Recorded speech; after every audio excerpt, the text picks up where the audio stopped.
آیت نمبر 62 وقال لفتیانہ، اور یوسف علیہ السلام نے اپنے نوکروں سے یہ کہا اجعلوا بضاعتہم فی رحالہم، کہ ان کے غلے کی قیمت ان کے ہی سامان میں واپس رکھ دو،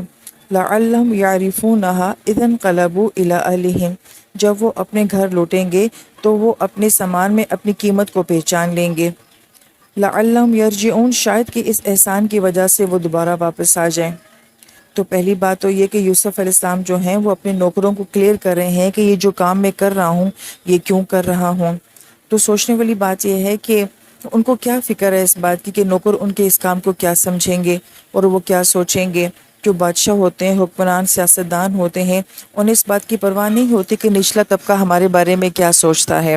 وہ تو اپنی مرضی سے کرتے ہیں، چونکہ یہ ایک نبی کا کردار ہی ہو سکتا ہے کہ ان کے نزدیک ایک انفرادی انسان کی بھی بہت اہمیت ہے کہ وہ کیا سوچتا ہے اور وہ میرے بارے میں کیا گمان رکھتا ہے۔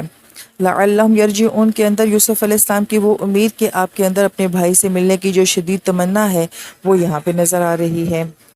تو یہاں پہ وہ ایک انسانی جذباتی کیفیت بھی نظر آتی ہے کہ سالوں سال یوسف علیہ السلام نے صبر کیا، مگر جب کوئی خوشی قریب آنے لگتی ہے تو اس کی ایکسائٹمنٹ جو ہے وہ بڑھ جاتی ہے۔